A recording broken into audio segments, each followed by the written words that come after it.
Yes, yes. Okay.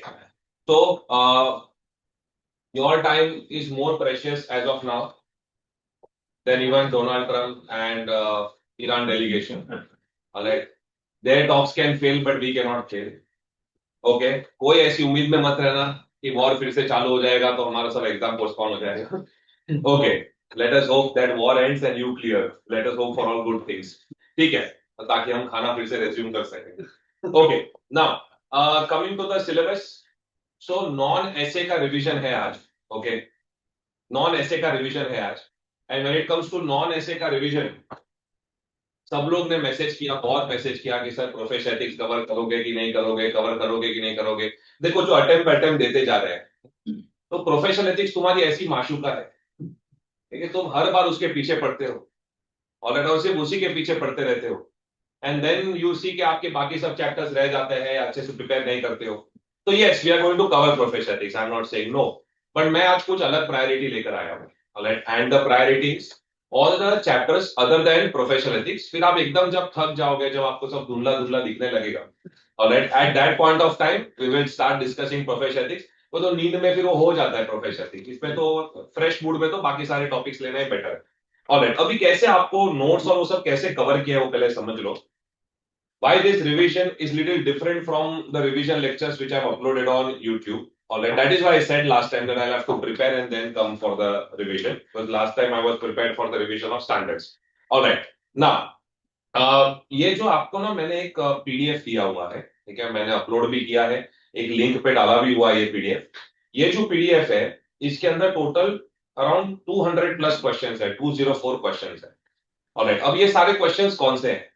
Alright, PSC audit chapter basically short में बता देता हूं, other than standards and professional ethics, standards and P को छोड़ के बाकी सारे टॉपिक्स.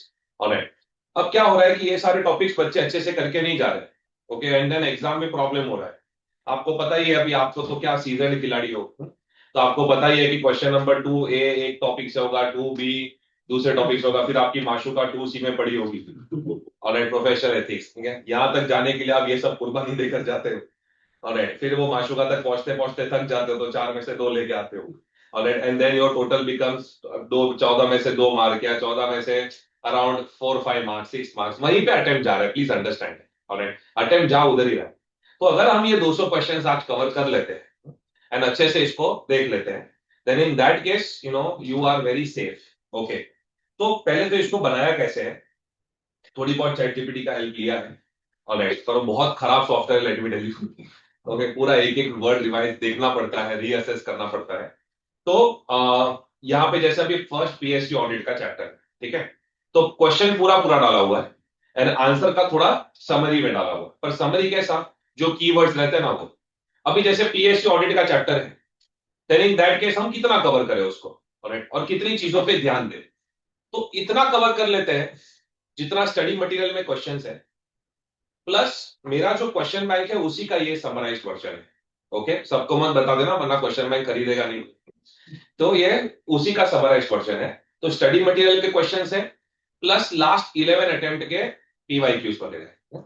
तो मतलब कि अगर हम study material plus last 11 attempt के पीवाईक्यूज अगर हम इतना कवर कर लेते हैं, तो I think we can obtain not absolute assurance but reasonable assurance कि भाई हमने रीजनेबली टॉपिक्स को कवर कर लिया. ठीक है, तो चलो एक मैं आपको पहले सैंपल दिखाता हूं कि हम कैसे कर रहे हैं. पीएससी ऑडिट सैंपल भी निकल जाएगा कि हम कैसे कर रहे हैं, देन आपको पता चलेगा that what is our focus area. Okay, now when it comes to PSC audit, audit of public sector undertakings. Okay, तो यहां पे आपके सारे एक एक करके क्वेश्चन आते जा रहे हैं. तो मैं देखो मेरे पास जो मैंने यूट्यूब पे वीडियोस डाले हुए हैं वो ये रहा, मेरा पूरा ब्रह्मास्त्र नोट्स डाला हुआ है. हैंडराइटिंग मेरे खराब है, सॉरी फॉर दैट. तो मैंने यहाँ पे पूरा ब्रह्मास्त्र नोट्स यूट्यूब पे ये वीडियो भी डाला हुआ है और ये नोट्स भी डाला हुआ है. पर फिर मुझे पता चला कि बच्चे ये सब सुन तो रहे हैं, और पर क्वेश्चन जब आ रहा है तो उनको क्लिक नहीं हो रहा है what they are suppose to do. फिर मैं बोला चलो भाई अलग चीज ट्राई करते हैं, डायरेक्ट क्वेश्चन बैंक के थ्रू ही समझाने की ट्राई करते हैं. ओके, एवरीवन ओवर हियर, जब मैं पीएससी ऑडिट की बात करता हूँ, जब मैं पीएससी ऑडिट की बात करता हूँ ना, एक मैं थोड़ा रफ एक पीडीएफ ले लेता हूँ जस्ट फॉर माय वर्किंग. जब मैं ऑडिट ऑफ पीएससी की बात करता हूँ ना, ये टॉपिक ब्रॉडली 2 में डिवाइडेड. एक थोड़ा ना ऐसा वो सरकारी सिविक्स वाला पार्ट, जहां पे मैं बोलूंगा उसको पीएसयू ऑडिट फ्रेमवर्क। क्या बोलूंगा? PSU audit framework. और गवर्नमेंट की सारी बातें उसके, जो स्कूल से आप ऑप्शन में छोड़ते हैं। और दूसरा कंसेप्चुअल बात है। ओके, यहां पे क्वेश्चन आने का चांस बहुत ज्यादा है ऑडिट ऑफ पीएसयू के। ओके, पहले मैं इसी चीज के ऊपर फोकस करूंगा कि कंसेप्चुअल बातें कौन सी। ओके, कि भाई पीएसयू ऑडिट है क्या। When it comes to audit of PSU, तो मैं मेरी थोड़ी नोट्स वोट्स का यूज करूंगा इसको फास्ट खत्म करने के लिए। When it comes to audit of PSU, audit public sector undertaking, कौन किसके अंदर ये ऑडिट होता है? Controller and auditor general of India. Audit, and जब पब्लिक सेक्टर अंडरटेकिंग का ऑडिट होता है तो फोकस सिर्फ फाइनेंशियल स्टेटमेंट्स के ऊपर नहीं होता है, फोकस काफी और जगहों पे भी होता है। कौन सी चीज के ऊपर फोकस होता है? फाइनेंशियल ऑडिट, ये तो आपका घर का है, ऑडिट ऑफ फाइनेंशियल स्टेटमेंट्स जो हम एसएस के अंदर डिस्कस करते हैं। दूसरा compliance audit, to check whether, अच्छा व्हाट इज कंप्लायंस ऑडिट? कोई भी सब्जेक्ट मैटर जो है वो उसके क्राइटेरिया के हिसाब से है कि नहीं। जब भी हम कंप्लायंस वर्ड यूज करते हैं ना, कौन सा वर्ड? कंप्लायंस, तो हमारे दिमाग में ऐसा आता है कि सिर्फ लॉ की बातें हो रही है। नहीं, कंप्लायंस ऑडिट का मतलब कोई भी पब्लिक सेक्टर अंडरटेकिंग ले लो, जैसे ओएनजीसी ले लो, सेल ले लो, कुछ भी ले लो, ऑलराइट, उनके जितने भी लॉज है, जितने भी इंटरनल कंट्रोल्स है, जितने भी गाइडलाइंस है, जितने भी प्रोसीजर्स है, जितने भी मिनिस्ट्री की तरफ से डायरेक्शंस आ रहे हैं, चाहे लॉ हो, पॉलिसी हो, कंट्रोल्स हो, जो भी हो, ऑलराइट, ये सारी चीजें कंप्लाई हो रही है कि नहीं हो रही, that is called as compliance audit. Alright. To check whether a given subject matter is in compliance with the applicable criteria. Alright. Next audit होता है कौन सा audit? Proprietary audit, यानी unnecessary expenditure should be avoided and जितने भी decisions है should be in the best interest of the public. Alright. Then next होता है performance audit, यानी जितने भी resources है उसका economic efficiency and effectiveness. Economy यानी cost optimization, efficiency यानी input output ratio, alright, optimise होना चाहिए, ऑलराइट, एंड इफेक्टिवनेस यानी आप क्या इंपैक्ट चाहते थे और क्या इंपैक्ट आ गया। आई रिपीट, कॉस्ट ऑप्टिमाइजेशन की बात होती है तो इकोनॉमी, ऑलराइट, रिसोर्स यूटिलाइजेशन की बात होती है तो एफिशिएंसी, एंड जब इंपैक्ट की बात होती है तो इफेक्टिवनेस। ऑलराइट, अब जैसे मैं अभी मैराथन लेक्चर ले रहा हूं, मैंने आपको समझा दी, ऑलराइट, थोड़े बहुत उसके पॉइंट्स बता दिए, पर रिजल्ट नहीं आ रहा है। रिजल्ट क्यों नहीं आ रहा है एवरीवन? मैंने पीडीएफ शेयर किया हुआ, if you have this PDF open with you. Question number 1, चलो सीधा सीधा क्वेश्चन से ट्राई करेंगे। During the course of an audit of state department, the office of C and AG of India observe that prescribed law in the state defined a flat based on the following two criteria: buildings with coating a threshold limit and dwelling units to load areas exceeding threshold limit. All right. However, it was noted during the audit that the relevant database did not include a column for entering the area of the building. Consequently, a certain number of buildings were identified as flats, even though they had fewer dwelling units than the threshold limit. In the absence of data regarding the area, the audit team directed physical verification of these flats. The physical verification confirmed that these buildings were incorrectly classified as flats, resulting in the department under-reporting type and nature of transactions. Identify type and nature of auditing being performed by Office of CNAG of India, to whom such audit report was likely to have been submitted. अब मैं direct question bank से पढ़ाऊंगा आपको, मैं क्यों लंबा लंबा प्रवचन करूं, फिर आपको क्वेश्चन सॉल्व करने का है, उसका मतलब ही क्या है। ऑलराइट, तो क्वेश्चन बैंक के थ्रू रिवीजन होगा पूरा। ऑलराइट, अब सुनो, कैन आई से कि लॉ ने कुछ तो डिफाइन करके दिया हुआ है। वन मोर टाइम, लॉ ने कुछ तो डिफाइन करके दिया हुआ है। सिंपल, लॉ ने कुछ डिफाइन करके दिया हुआ है, मतलब क्या हुआ? वो क्राइटेरिया, बोलो क्या हुआ? उसके सामने जो भी ये डिपार्टमेंट है गवर्नमेंट का, ऑलराइट, उसने वो डेटाबेस में कॉलम मेंटेन किया नहीं, यानी the given subject matter is not in accordance with the criteria. One more time, the given subject matter is not in accordance with the criteria. Alright, जब भी कोई भी मैटर क्राइटेरिया के हिसाब से ना हो, then that audit will be called as which audit? Compliance audit. तो उन्होंने क्या बोला, बाकी ज्यादा दिमाग ही नहीं लगाना, आपको थोड़ी बिल्डिंग के अंदर घुसना है। So identify the type and nature of auditing being performed, and this is which type of audit? Compliance audit. अब सुनो मेरी बात, जब भी मैं compliance audit की बात करता हूं, जब भी मैं compliance audit की बात करता हूं, क्राइटेरिया दो के होते हैं, तरह के होते हैं। सिग्नल मत तोड़ना, स्कूटी चलाते वक्त सिग्नल मत तोड़ना, ये हो गया फॉर्मल क्राइटेरिया। कौन सा क्राइटेरिया? तुमने तुम्हारे बर्थडे पे 40,000 खर्च कर दिए, तुमको लगता है घर पे एंट्री मिलेगी? नहीं, किसी ने बोला नहीं कितना खर्च होना चाहिए, नहीं होना चाहिए, कोई लॉ में लिखा नहीं। पर एक साउंड प्रिंसिपल होता है। क्या होता है? साउंड प्रिंसिपल, उसको बोलते हैं प्रोपराइटी क्राइटेरिया। तो दो तरह के क्राइटेरिया होते हैं, बोलो रेगुलरिटी एंड प्रोपराइटी। बोलो regularity and propriety. Regularity is and propriety is general principles of sound financial management. चलो यहाँ पे आइडेंटिफाई करो, ये वाले क्वेश्चन में आइडेंटिफाई करो कौन सा वाला क्राइटेरिया फुलफिल नहीं हुआ है, रेगुलरिटी की प्रोपराइटी। अरे वो सिंपल ना, लॉ ने डिफाइन करके दिया, वो फुलफिल नहीं हुआ है, तो क्या हुआ बोलो? ये एमसीक्यू भी हो सकता है कि कौन सा वाला क्राइटेरिया फुलफिल नहीं हुआ है। और ये समझ गए आप कंप्लायंस ऑडिट। Compliance audit में given subject matter whether is in accordance with applicable criteria. There are two types of criteria, regularity criteria and propriety criteria. Alright, वो आपको आइडेंटिफाई करना पड़ेगा। अब मेरी बात सुनो, ये कौन सा डिपार्टमेंट है? स्टेट का कि यूनियन का? स्टेट का कि यूनियन का? ऑलराइट, अब मेरी बात सुनो, उन्होंने क्या बोला है? टू हुम सच, ये ऑडिट रिपोर्ट किसको सबमिट होगा? मेरी बात ध्यान से सुनना। अगर स्टेट गवर्नमेंट का रिपोर्ट है, स्टेट गवर्नमेंट की कोई भी एंटिटी का रिपोर्ट है, तो वो जाता है गवर्नर ऑफ द स्टेट के पास। एंड अगर यूनियन गवर्नमेंट का कोई भी रिपोर्ट है, तो वो जाता है प्रेसिडेंट ऑफ इंडिया के पास, गवर्नर ऑफ द स्टेट। फिर जो स्टेट लेजिस्लेटिव असेंबली होती है, स्टेट लेजिस्लेटिव असेंबली होती है, उसके वहां पे एक कमिटी होती है, पब्लिक अकाउंट्स कमिटी, उसके पास चला जाता है। And president of India, India का क्या होता है? लेजिस्लेटिव असेंबली की पार्लियामेंट। हाँ, इतना तो पता है। हाँ, ऑलराइट, ये पार्लियामेंट में भी एक कमिटी होती है, कौन सी committee? Public accounts committee. One more time, C and AG का ऑडिट रिपोर्ट अगर यूनियन गवर्नमेंट का रहेगा तो किसके पास जाएगा? President of India. President of India से कहां पे फॉरवर्ड होगा? पार्लियामेंट में। कौन उसको लेगा? Rahul Gandhi. Public accounts committee. Alright, then state government का रिपोर्ट रहेगा, किसके पास जाएगा? Governor of the state. Governor of the state भी कहां पे फॉरवर्ड करेंगे? State legislative assembly. एंड किसके पास जाएगा ये? Public accounts committee. तो वही तो बोला है। I want a confirmation. Question number 1 done. Yes भाई, ऐसे ही करो ना, हम एक टारगेट लेके बैठे, अपने को खाली 200 क्वेश्चन ही तो। Alright, everyone over here. चलो नेक्स्ट, क्वेश्चन नंबर 2। ये कौन से वाले क्वेश्चन से पता है? मैं जो बोल रहा हूं ना कंसेप्चुअल, कि कौन सा टाइप ऑफ ऑडिट हो रहा है। ऑलराइट, वो वाले क्वेश्चन। डायरेक्ट क्वेश्चन देखते हैं। DBT is a major reform initiative of Government of India to ensure that subsidies and benefits from government to people reach them directly in their bank accounts.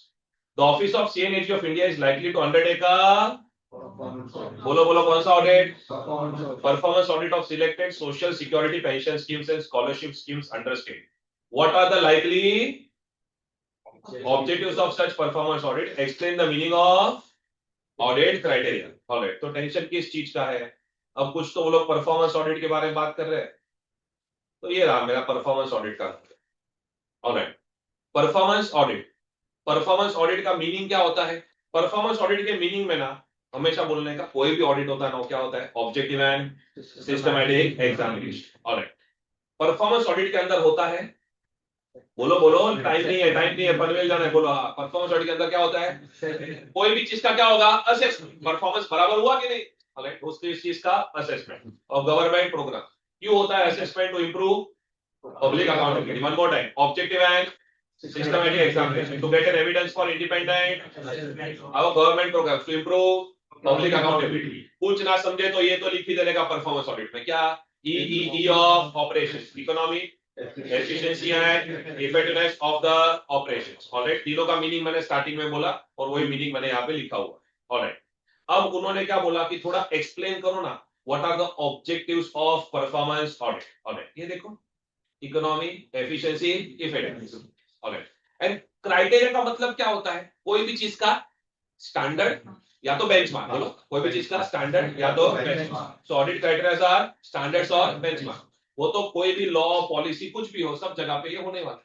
अच्छा, एक चीज मेरी बात समझो, एक चीज मेरी बात समझो। कंप्लायंस ऑडिट है ना, compliance audit, compliance audit. Alright, compliance audit आपको बताओ क्या है? कंप्लायंस ऑडिट है ना, अनुपम खेर और अनिल कपूर है। आप कोई भी मूवी देखो, साइड में बैठे रहते हो। कंप्लायंस ऑडिट आप देखो सब जगह होता है, बिकॉज अगर मुझे परफॉर्मेंस चेक करना है तो भी कुछ ना कुछ बेंचमार्क के साथ चेक करना पड़ेगा। अगर मुझे प्रोप्राइटी चेक करना है तो कितना खर्चा होना चाहिए था और कितना खर्चा हुआ वो भी चेक करना पड़ेगा।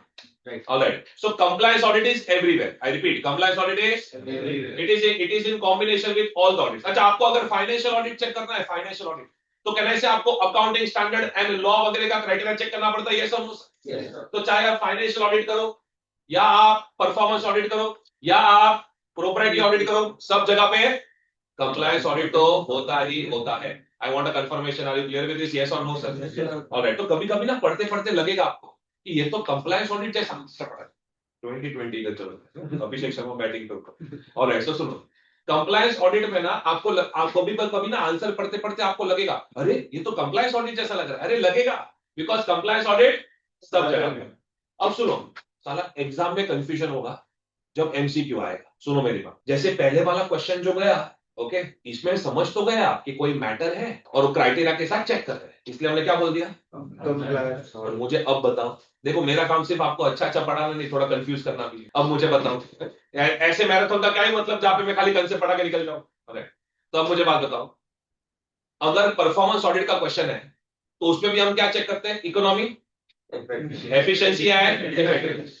साला मुझे एमसीक्यू में पता कैसे चलेगा मार्क क्या करूं? ऑलराइट, अब मेरी बात जरा ध्यान से सुनो। अगर एमसीक्यू में सिर्फ इतना ही पता चल रहा है कि कुछ तो मैटर है जिसको क्राइटेरिया के अगेंस्ट चेक कर, इसके आगे कुछ नहीं बोला, जैसे हमारा question number 1, question number 1, alright, इस पे खाली मैटर को क्राइटेरिया के अगेंस्ट चेक कर, ऑलराइट, तो फिर आप क्या मार्क करके आओगे? कंप्लायंस। कंप्लायंस क्या मार्क करके आओगे? कंप्लायंस। कंप्लायंस। लेकिन समझो ऐसा हो रहा है कि कुछ तो मैटर है वर्सेस क्राइटेरिया जिसकी वजह से अननेसेसरी, बोलो, अननेसेसरी एक्सपेंडिचर हुआ, तो फिर आप क्या मार्क करके आओगे? प्रोप्राइटी का। ऑलराइट, फिर समझो कुछ तो मैटर है वर्सेस क्राइटेरिया जिसमें results are not as per expectation, results are not as per expectation. Alright, तो फिर क्या मार्क करके आओगे? परफॉर्म। क्वेश्चन नंबर, देखो आज ना ज्यादा डाउट्स का टाइम नहीं, आज आपको सिर्फ मुझसे सुनना है, पूछो आप डाउट्स, और आपको सिर्फ मुझसे सुनना है कि एग्जाम में क्या कर। आज आपको एनालिटिकल माइंड ज्यादा यूज नहीं करना, करेक्ट? ये आपका फॉर्मूला हो गया। क्वेश्चन नंबर 1 में सिर्फ मैटर वर्सेस क्राइटेरिया चल रहा था, क्या चल रहा था? सिर्फ, इसलिए हमने क्या बोला? Compliance audit. यही अगर मैं बोल दूं कि भाई बजट दिया था 1000 करोड़ का, खर्चा कर दिया इन्होंने 1500 करोड़ का, performance unnecessary expenditure. I repeat, budget दिया था 1000 करोड़ का, ऑलराइट, एंड इन्होंने खर्चा कर दिया 1500 करोड़ का। टेल मी, यहाँ पे भी मैटर वर्सेस क्राइटेरिया हो रहा है, यस और नो सर? Yes sir. पर ये कौन सा वाला ऑडिट है? बोलो, प्रोप्राइटी ऑडिट। आउटपुट लाना था 10 टन का, ये लोग आउटपुट लाए खाली 6 टन का, ऑलराइट, यानी ये इंडस्ट्री बेंचमार्क 10 टन का है, ये लोग 6 टन का लाए। यहाँ पे भी मैटर वर्सेस क्राइटेरिया हो तो रहा है, यस और नो सर? पर यहाँ पे कौन सा ऑडिट मार्क करोगे? Performance audit. सो जहां पे सिर्फ मैटर वर्सेस क्राइटेरिया है, क्वेश्चन में आगे कोई हिंट नहीं है, देन कंप्लायंस ऑडिट। जहां पे मैटर वर्सेस क्राइटेरिया लेकिन अननेसेसरी एक्सपेंडिचर हो रहा है, देन प्रोप्राइटी ऑडिट। एंड जहां पे matter versus criteria and results are not as per expectation, then ये सब एनालिटिकल क्वेश्चंस पीएससी ऑडिट में से आता है। I want a confirmation, am I clear with this? Yes sir. Alright, we are moving ahead, we are moving ahead, 2 questions down, 198 more to go. All right. Question number 3, PSU audit. वापस PSU audit का audit, इधर देखो question किसके बारे में है? Performance audit. Okay, what factors should be considered bye ABC and company while planning a performance audit? और करके दूसरा क्वेश्चन है, पर वही है, परफॉर्मेंस ऑडिट का है। बेसिकली ये पूरा क्वेश्चन प्लानिंग परफॉर्मेंस ऑडिट को लेकर है। ये पूरा क्वेश्चन किसको लेकर है? Planning performance audit. वेट 25 में इसका एमसीक्यू भी था, प्लानिंग परफॉर्मेंस ऑडिट। ये बहुत ही ज्यादा फेवरेट है उनका, प्लानिंग परफॉर्मेंस ऑडिट। ऑडिट, अब देखो जब प्लानिंग परफॉर्मेंस ऑडिट की बात आती है तो मैंने कोडवर्ड बनाया हुआ है, आप चाहिए तो मेरी ब्रह्मास्त्र नोट्स वाले कोडवर्ड ले सकते हो, आज मैंने कुछ नए बनाए तो उसमें से ले सकते हो। ऑलराइट, ओके, ये सारी नोट्स मेरी टेलीग्राम चैनल पे, और आपके कंफर्ट के लिए मैंने सब कुछ एक गूगल ड्राइव में डाल के रखा है, जो मैंने मेरी चैनल्स पे शेयर किया आपको भी कर दूंगा गूगल ड्राइव पर share. Alright, so planning performance audit. Alright, इसका कोड वर्ड क्या है? उड़ाती। जब भी आपको परफॉर्मेंस ऑडिट का प्लानिंग करना है, अब कुछ बच्चे ना, ये ना प्लानिंग परफॉर्मेंस ऑडिट ऑफ बोलो, बच्चे एग्जाम में गन्ना का जूस निकाल के आए, ऑलराइट, कि और वो जॉइंट प्रोडक्ट बाय प्रोडक्ट भी सब लेके आए, इधर वो मोलेसिस बिलेसिस क्या होता है वो सब, उनको लग रहा है कि कोई तो एकदम प्रैक्टिकल क्वेश्चन है उसका आंसर करना है। कुछ नहीं, मेरी बात सुनो, जब planning performance audit of sugar industry रहेगा ना, planning performance audit of a sugar industry, alright, then in that case ये रहा आपका उड़ाती, U for understanding the entity, ये तो सब लिखते ही है। फिर लिखते लिखते स्टैट ऑडिट चालू मत कर देना, risk of material mistake. Alright, then defining the objectives and scope. Then most important, हमको क्या सेट करना पड़ेगा, ये ऑडिट क्राइटेरिया। ऑलराइट, देन हमको हमारा क्या डिसाइड करना पड़ेगा, अप्रोच। फिर हमको क्या बनाने पड़ेंगे, क्वेश्चन। फिर ये बिग फोर वाला वर्ड आ गया, वो लोग कोई भी टेबल बनाते ना दोस्तों, मैट्रिक्स बोल देते हैं। Look at ADM, audit design matrix. कुछ नहीं, what is audit design matrix, column objective क्या है, हमारे क्वेश्चंस क्या है, क्राइटेरिया क्या है, एविडेंस क्या है, हमने मेथड कौन सा यूज किया, उसके सामने उसका एनालिसिस। ऑलराइट, कैसे ऑडिट प्रोग्राम नहीं बनता है, that is called as audit design matrix. Alright, फिर हमको क्या सेट करना पड़ेगा, time table and resources. And last में क्या करना पड़ेगा, intimation of programme to the entity. अब May 25 एमसीक्यू क्या आया, ऑलराइट, ये सारे पॉइंट्स ऊपर नीचे दे दिए और बोला सीक्वेंस में अरेंज करके दिखाओ। वो ज्यादा डिफिकल्ट एमसीक्यू था, ये ज्यादा हो गया। फिर वो तो क्या है, किसी को 100 आ जाएगी और everyone warrior. So look at this, this is your planning performance audit. मेरी बात सुनो, प्लानिंग परफॉर्मेंस ऑडिट में अभी एक दो क्वेश्चन बैंक के अंदर एक दो क्वेश्चन और आएंगे। प्लानिंग परफॉर्मेंस ऑडिट में आप देख रहे हो कुछ कुछ पॉइंट को मैंने थोड़ा डिटेल में एक्सप्लेन किया हुआ है। ऑलराइट, जैसे understanding the through following sources. Alright, तो एक कोड वर्ड बनाया पाम। अब मैं एंटिटी का अंडरस्टैंडिंग कैसे लूंगा, उनके डॉक्यूमेंट्स देखकर, उनके ऊपर कुछ रिसर्च हुआ रहेगा तो वो। अब आपको लगेगा अरे सर ये सब पॉइंट्स की क्या जरूरत है, पर ये जो मैंने डिटेल में लिखा है ना, वो इंडिविजुअल क्वेश्चन हो सकता है। जो मैंने डिटेल में लिखा है इंडिविजुअल क्वेश्चन हो सकता है। अभी आएगा क्वेश्चन बैंक में, तो अभी क्या एक ही साथ खत्म कर देता हूँ। ऑलराइट, बाकी एक दो पॉइंट तो सबको पता है, एंटिटी का अंडरस्टैंडिंग कैसे लेंगे, by policy documents, legislative documents, उनका जो भी एमओए है जो भी रहेगा। ऑलराइट, ये देखो मीडिया कवरेज वगैरह भी है, जितना जितना फेंकना है फेंको, सब बीकॉम का बूथ लेके आओ। देन दूसरा क्या है, ऑडिट का। मुझे बताओ, अगर मुझे कोई भी एंटिटी, सपोज मैं ओएनजीसी या शुगर इंडस्ट्री की, कोई भी इलेक्ट्रिसिटी सेक्टर, किसी का भी अगर क्राइटेरिया सेट करना है, ऑलराइट, तो कहना है सबसे पहले तो इंडस्ट्री का एनालिसिस करना पड़ेगा कि वो इंडस्ट्री में नॉर्मल आउटपुट क्या होता है। ऑलराइट, देन अगर समझो न्यूक्लियर पावर रिएक्टर है, कहीं अपना आर्टिकल लाइटर लेके ना चला जाए। ऑलराइट, तो फिर क्या लेना पड़ेगा अपने को, एक्सपर्ट ओपिनियन, कि भाई इसका क्राइटेरिया क्या होना चाहिए। ऑलराइट, एंड बाकी उसको जो भी क्राइटेरिया, देखो सारी पब्लिक सेक्टर अंडरटेकिंग को कोई ना कोई मिनिस्ट्री ने कुछ ना कुछ क्राइटेरिया सेट करके दिए होते हैं, तो वहां से भी क्राइटेरिया का अंडरस्टैंडिंग मिल सकता है। ऑलराइट, फिर ये कौन सा है, ऑडिट अप्रोच। अप्रोच क्या होना चाहिए, ऑलराइट, कि कोई भी अगर आप पीएसयू को ऑडिट कर रहे हो तो उसका हमेशा क्या बना देने का, केस स्टडी, यानी कि वो पीएसयू को एक केस स्टडी की तरह लिखने का, उसका थोड़ा क्या करने का, सर्वे। ऑलराइट, एंड उसका थोड़ा क्या करने का, क्वांटिटेटिव एनालिसिस। ये थोड़ा आपको बीकॉम स्टाइल में थोड़ा बायट करना पड़ेगा। ऑलराइट, ओके, तो I repeat, planning performance audit में उड़ाती, उसमें ये यू, ये ए, ऑलराइट, ये ए, एंड ये audit design matrix. This can be your separate examination question. Zoom में कंफर्मेशन करते जाओ, मैं चैट बॉक्स देख रहा हूं, are you clear with this? Yes yes, okay, हाँ थोड़ा ऐसा कंफर्मेशन करते जाओ। चलो भाई, तो ये आपका प्लानिंग परफॉर्मेंस ऑडिट हो गया। नेक्स्ट, ये देखो वापस से क्वेश्चन किसके ऊपर है, परफॉर्मेंस ऑडिट। ऑलराइट, अब सुनो, सीधा मुद्दे पे आता हूं। परफॉर्मेंस ऑडिट में क्या बोले, briefly discuss the issues addressed by performance audit. वो होता है ना, आंसर से डर नहीं लगता साहब, क्वेश्चन से लगता है, लास्ट लाइन समझ में नहीं आता है। जब भी वो लोग बोले issues addressed by performance audit, क्या बोले, तो चालू हो जाने का ई, एंटरटेनमेंट, इकोनॉमी, एफिशिएंसी एंड, यही तो है issues addressed by performance audit, economy, efficiency and effectivity. ये क्वेश्चन भी हो गया। नेक्स्ट, ये देखो अभी बताया ना, इसके ऊपर अलग से क्वेश्चन आ सकता है, आई रिपीट, किसके ऊपर अलग से क्वेश्चन आ सकता है, ऑडिट क्राइटेरिया। देखो अभी जिसने सीरियसली नहीं लिया तब फटेगी। ये ऑडिट क्राइटेरिया, ये देखो एक्सओपी। अब मैं क्या करता हूं पता है, मेरी जो ब्रह्मास्त्र नोट्स होती है ना, अभी आप मॉड्यूल देखोगे तो इसमें 6 पॉइंट है, तो मैंने 3 दे दिए। 6 आप याद नहीं रखने वाले, मुझे पता है। ऑलराइट, तो अननेसेसरी एक्सपेक्टेशंस क्यों दे हम एक दूसरे को। ऑलराइट, तो मैंने 3 रख दिया, अब मुझे डर ये कि 3 का भी एक ना कर दो। ऑलराइट, तो थोड़ा ध्यान रखना कि ऑडिट क्राइटेरिया का भी अलग से क्वेश्चन है। एक तो पॉइंट भी बैठ गया ना, मैं क्या लेके बैठा हूं पता है, आज ये सब क्यों लेके बैठा हूं, कि ये जो टॉपिक्स में आप 0-0 लाते हो ना, ऑलराइट, वो मुझे कम करना है। ऐसा अगर क्वेश्चन 2A PSU का है, 2B NBFC का है एंड 2C प्रोफेशन एथिक्स का है, तो 2-2-4 भी अगर हुए आपके, तो भी यू विल क्लियर। ये जो 0-0-2 ला रहे हो ना, उधर प्रॉब्लम। ओके, नेक्स्ट, वापस कौन सा, PSC ऑडिट का। ऑलराइट, तो कुछ कुछ क्वेश्चंस आप देख रहे हो एकदम थियरी, एंड कुछ कुछ क्वेश्चंस एकदम प्रैक्टिकल, ये प्रैक्टिकल है, look at this.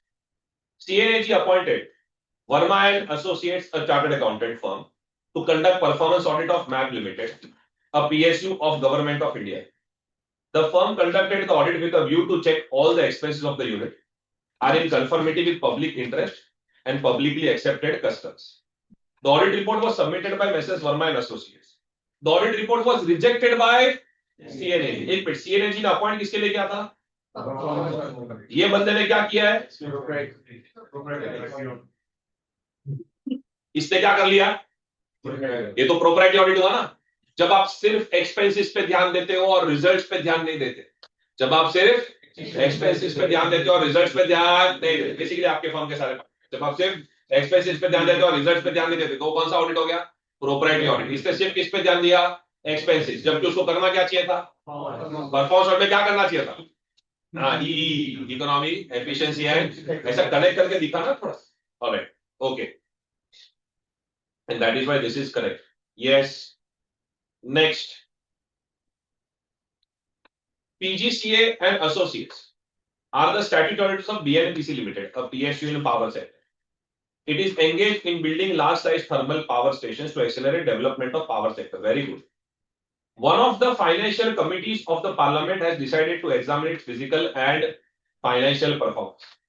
It has also examined audit findings of CNAG, in respect of which action is yet to be taken by the said PSU. The committee proposes to include in its report for the company in various operational matters. Which financial committee of Parliament deals with such matters? Outline its main functions. पढ़ाया नहीं है मैंने, इधर देखो।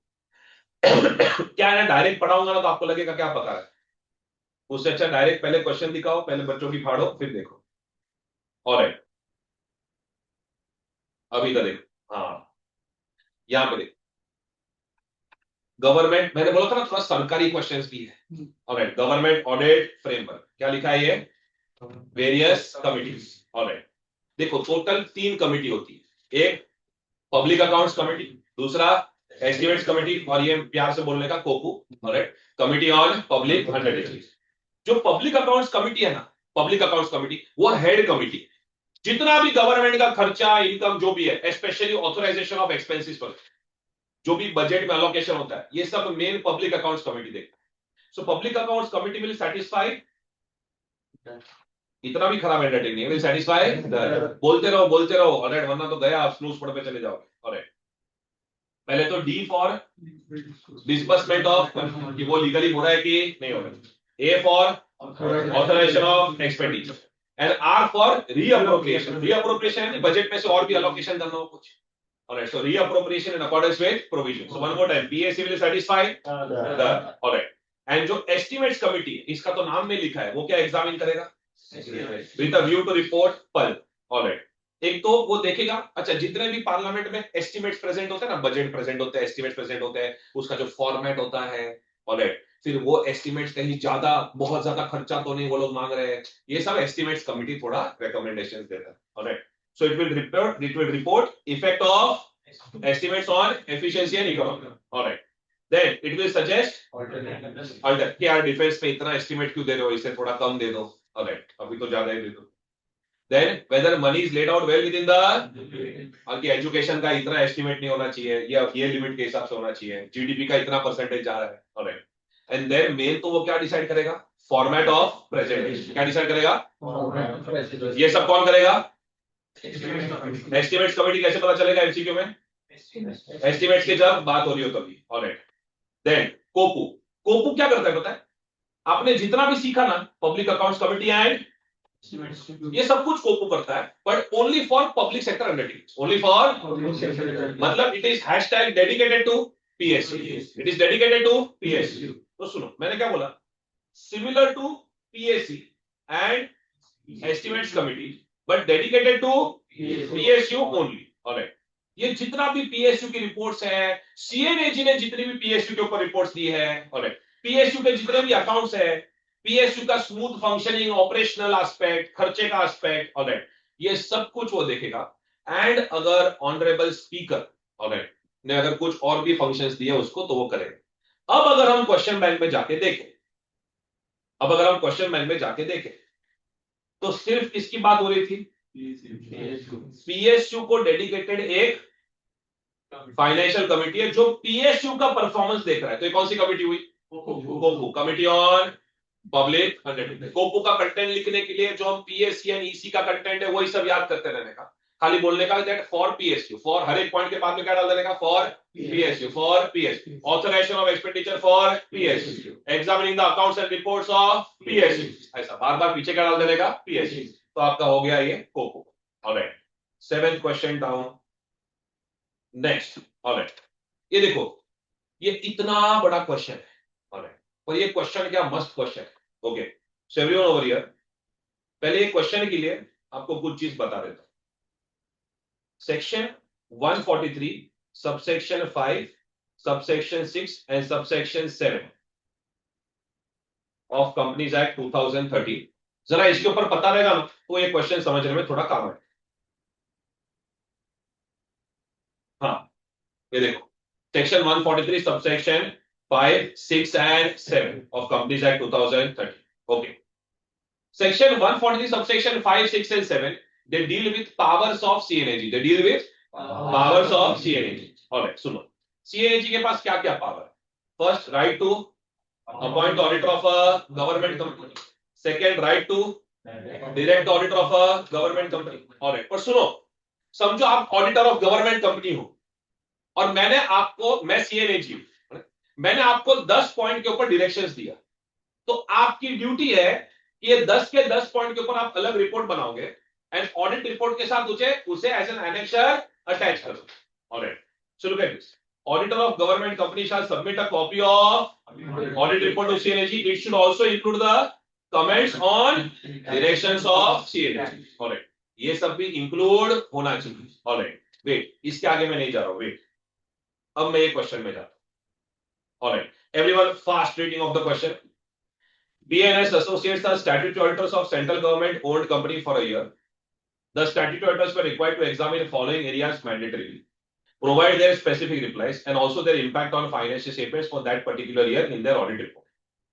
अच्छा, ये सब उसको बोला था, ये सब एग्जामिन करना है। फिर सुनो ना, अब क्वेश्चन छोटा हो गया, मतलब 1, 2 एंड 3, तीन चीजें उसको बोली थी एग्जामिन करने, तीन चीजें उसको बोली थी एग्जामिन करने के लिए in addition to standards auditing में जो करते हैं। अब वो 1, 2 एंड 3 पढ़ने के चक्कर में अपना कॉन्फिडेंस लूज मत करो, वो तो 1, 2 एंड 3 जिंगा जिंगा टिंगा टिंगा पुंगा पुंगा भी हो सकता है। मेन चीज ये कि उसको ये तीन चीज बोला है एग्जामिन करने की। लास्ट लाइन में देखो,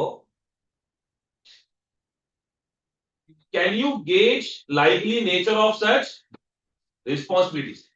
क्या आप अंदाजा लगा सकते हो कि ये कौन सी चीज की रिस्पॉन्सिबिलिटी की बात कर रहा है? तो जब आप एक गवर्नमेंट कंपनी के ऑडिटर हो एंड आपको अगर कुछ चीजें एग्जामिन करने बोली है, तो as per section 143 subsection 5 you are suppose to give an audit report on that. आपको वो कमेंट करके आपकी ऑडिट रिपोर्ट में एज एन एनेक्शन इंक्लूड करना है। I want a confirmation, are you clear with this? Yes और no sir? Yes sir. तो ये वाली चीज वो लोग पूछ रहे हैं, सेक्शन 143 सबसेक्शन 5। अब इसके अंदर कोई भी 5 चीज भी डाल सकते हैं, कुछ फर्क पड़ता नहीं। वो 1, 2, 3 इंपॉर्टेंट नहीं था, वो जो 143 सबसेक्शन 5 का कंटेंट है, दैट कंटेंट वाज इंपॉर्टेंट। अब सिंस हमने 143 सबसेक्शन 5 को टच किया ही है, ऑलराइट, तो थोड़ा और टच कर लेते हैं। अब सुनो, आप ऑडिटर हो, आपने ऑडिट रिपोर्ट दिया, उसके पीछे एनेक्सर दिया, सीएनएजी की सारी डायरेक्शंस के ऊपर भी कमेंट कर दी। ऑलराइट, अब चालू हो जाता है 143 subsection 6। With in 60 days of resume पे जवाब देते जाओ, मेरी मीटिंग लॉग आउट कर देगा। लुक एट दिस, मेरे को I don't like to be ignored. Within 60 days of receiving such audit report. Alright, आज धमकी दे सकता हूं ना, मैराथन है, मेरा बार्गेनिंग बहुत ज्यादा है। Look at this, within 60 days of receiving such audit report. Okay, C and AG में अब 60 डेज के अंदर सीएनएजी क्या क्या कर सकते हैं? Either C and AG can order a supplementary audit, यानी एक एडिशनल ऑडिट अपने ऑथराइज्ड पर्संस को भेज के बोलेगा एक एडिशनल ऑडिट करवा लो, या तो सीएनएजी में प्रोवाइड हिज ओन कमेंट्स। अब सीएनएजी के पास ये जो राइट्स है उसमें एंड स्लैश और लिखा है, यानी दोनों भी कर सकते हैं सीएनएजी। ऑलराइट, ये सीएनएजी के राइट्स है।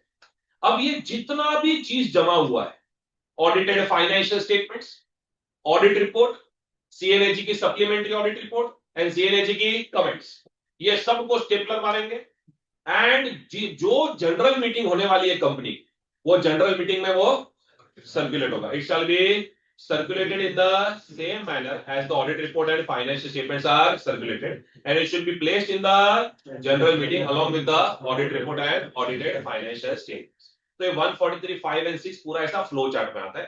फिर ये अकेला अलग पड़ा हुआ है 143 सबसेक्शन 7. ये कोई फ्लो में नहीं बैठता, पर बता देता हूँ. 143 सबसेक्शन 7 टेस्ट ऑडिट. सीएनएजी कोई भी अकाउंट्स का एरिया उठाकर उसका एक डिटेल एग्जामिनेशन कर सकते हैं, that is called as test audit. वो राइट उनको मिलता है as per C and AG act 1971.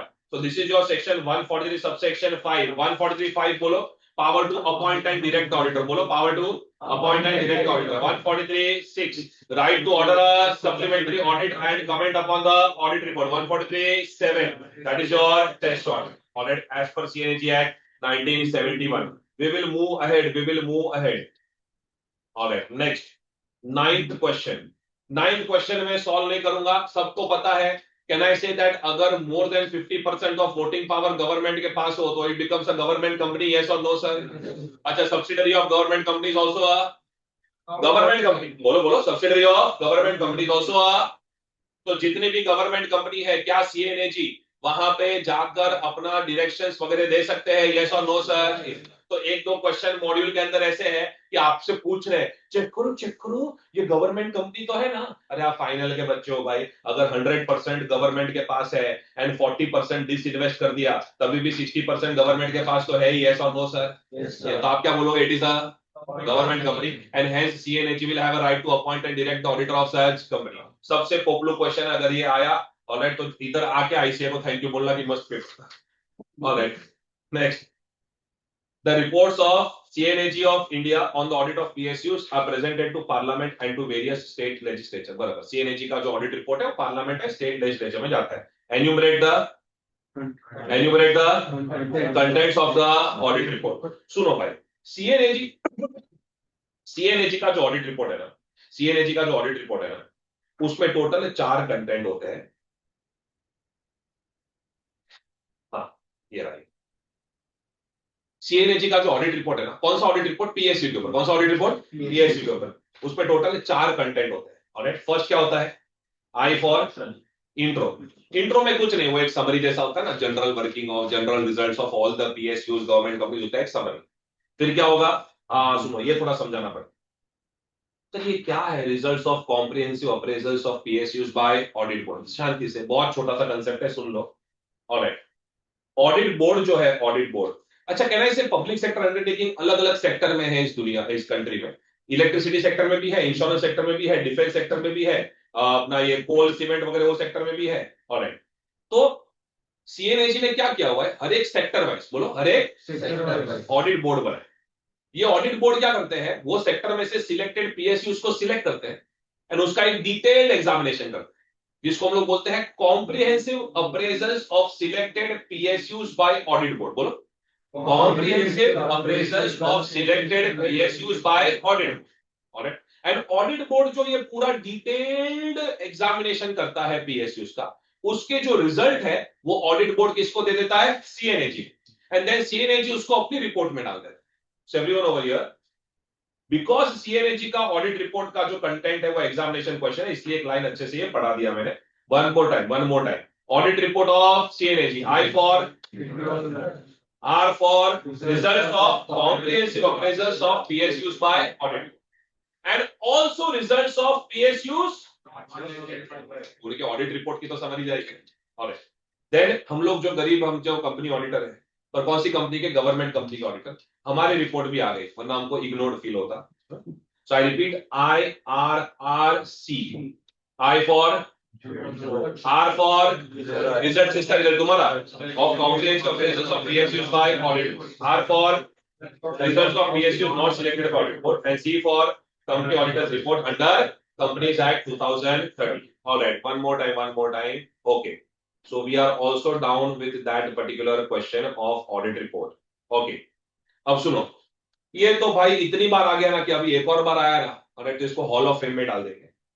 State any 5 matters that are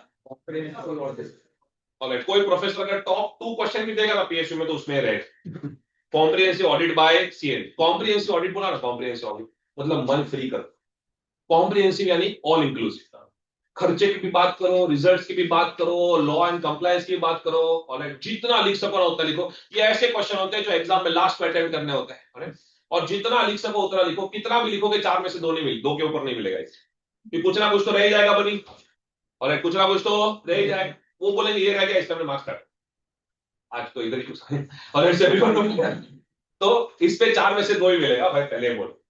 तो जितना पढ़ो कम ही पढ़ो, ऑन द स्पॉट ही लिखो when it comes to comprehensive audit. Okay, कोई भी एक सैंपल आंसर पढ़ सकते हो उसमें। ओके, नेक्स्ट ये देखो, सीएनएजी ऑफ इंडिया जो है, जब तक तुमको क्या लगता है ये गवर्नमेंट, वो पार्लियामेंट और स्टेट लेजिस्लेटिव असेंबली में जो अलग अलग कमिटी है, public accounts committee, estimates committee, COPU, उसके अंदर कौन होता है? ये सब मिनिस्टर लोग ही होते हैं। तुमको लगता है उनको रिपोर्ट बनाना आता है? नहीं आता होगा पर इतना शायद तो थोड़ा आज रेस्ट्रिक्शन और ऐसे। तो listen, the honourable ministers may not be well versed with the report, correct? Then in that case उनको मदद कौन करेगा ये सब करने की? सीएनएजी। तो सुनो, सीएनएजी लव स्टोरी लिखने का मार्क्स है। सीएनएजी इज, बोलो, philosopher guide of the committee. बोला जरा ये दोनों के बीच में थोड़ा प्यार मिलन मोहब्बत करके दिखाओ। कुछ नहीं, अभी तुमको कमिटी तो पता है क्या है, करेक्ट? इधर देखो, सीएनएजी इज द फ्रेंड फिलोसफर। बोलने का सीएनएजी की जो रिपोर्ट है वो कमिटी का क्या बन जाती है? बेसिस। ऑलराइट। अच्छा, कमिटी को जो भी मिनिस्टर लोग सबमिशन देते हैं वो भी कौन चेक करेगा? सीएनएजी। ऑलराइट। तो कमिटी की जितने भी वर्किंग्स है उस पे हेल्प कौन करता है? C and AG. And that is why C and AG is the friend philosopher and guide of the committee. तो थोड़ा मैंने मॉड्यूल इंग्लिश के हिसाब से लिख दिया है। Alright, so everyone over here we are done with that. ये तो कुछ नहीं है, कंपनी ऑडिट के सेक्शंस है, what are the relevant sections and steps involved. Alright, वो that is a very basic answer, I am not expecting that. वही अपना जो मैंने अभी आपको सिखाया ना सब, सेक्शन 143, 5, 6 एंड 7, वही सर। नेक्स्ट, इधर देखो तो, you are appointed by C and AG to conduct propriety audit and report on the funds utilized by the state government for public administration and cases of improper expenditure. What functions can and an auditor will be performed by you? अब मेरी बात जरा ध्यान से सुनना, क्योंकि अभी तक प्रोपराइटी ऑडिट का प्रॉपर क्वेश्चन नहीं आया था। परफॉर्मेंस ऑडिट का आ गया, कंप्लायंस ऑडिट का आ गया, वही मैं राह देख रहा था कि प्रोपराइटी ऑडिट का क्वेश्चन कब आएगा, ताकि मैं कुछ बोल सकूं जो बायड करके आया हूं। अभी सुनो, जब प्रोपराइटी ऑडिट का क्वेश्चन आता है ना, पहले तो एक स्टैंडर्ड इंट्रोडक्शन लिख देने का, unnecessary expenditure has been avoided, transactions are in the public interest, best interest of the public, और वो तो आप लिखने में एक्सपर्ट। उस पे प्लीज वो अपना बीकॉम वाला पॉटी करके मत आना, ऑप्टिमम यूटिलाइजेशन ऑफ रिसोर्सेज, ये सब मत लिखो। प्रोपराइटी ऑडिट में खर्चे के अंदर रहो एंड डिसीजंस के अंदर रहो, ज्यादा लिखने में भी प्रॉब्लम है। अब सुनो, 2 तरह के क्वेश्चन आते हैं। एक, ये इतने खराब हैंडराइटिंग है यार, बोली प्रिंसिपल्स, ऑलराइट, एंड दूसरा ऑडिट।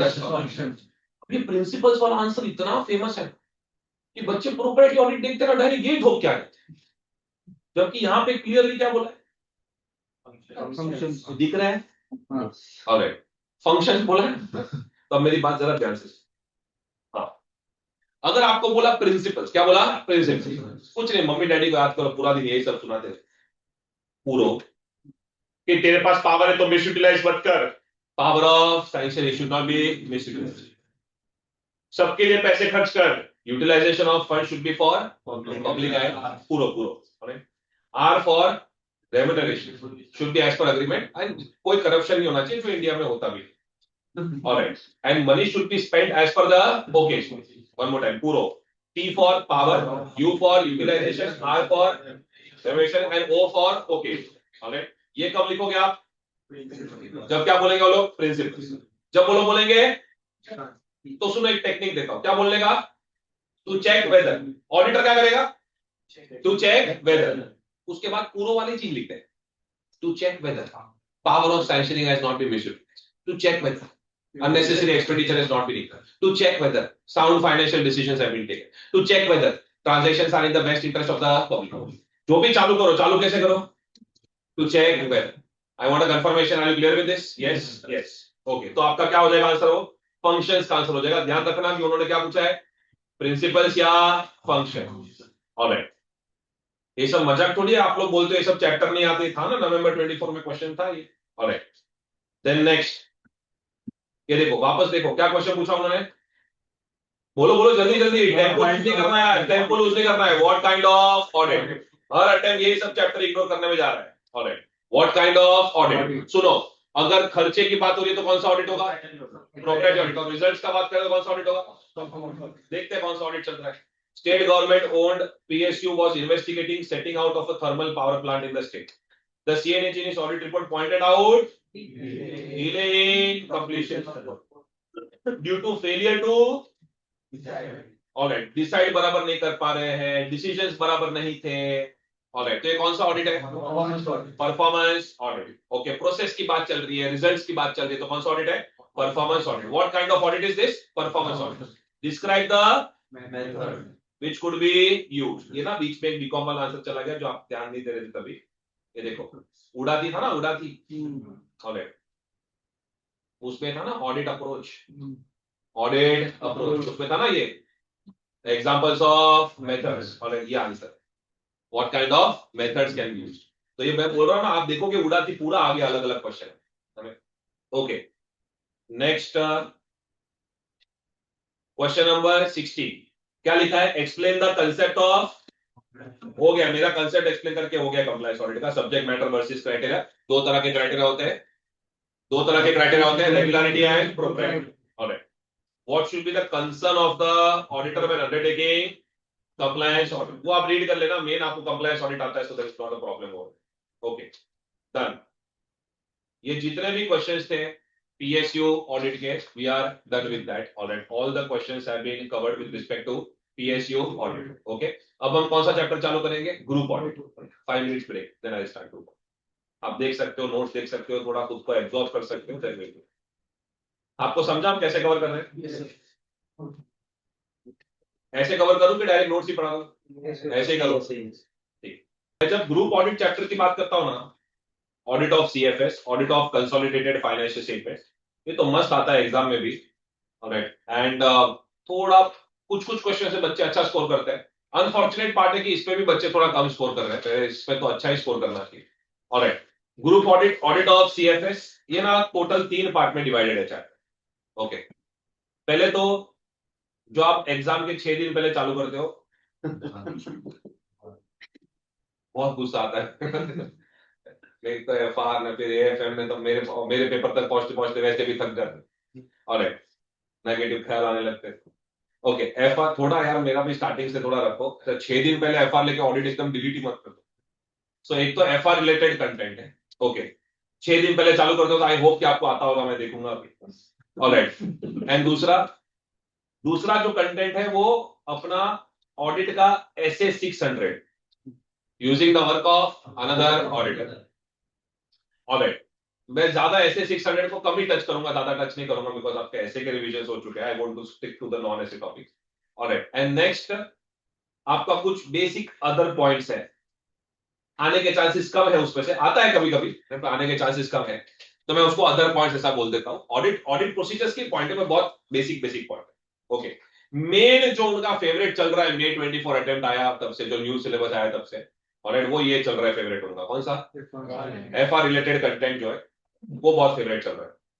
उस पे भी खास करके, ये FR रिलेटेड कंटेंट में भी खास करके जो आपका applicability and exemption from the preparation of CFS, ये जो कंटेंट है ये उनका सुपर फेवरेट चल रहा है, एकदम हॉट टॉपिक चल रहा है। ओके, चलो everyone, let us not waste time, पहले सिर्फ FR रिलेटेड क्वेश्चंस पे फोकस करें।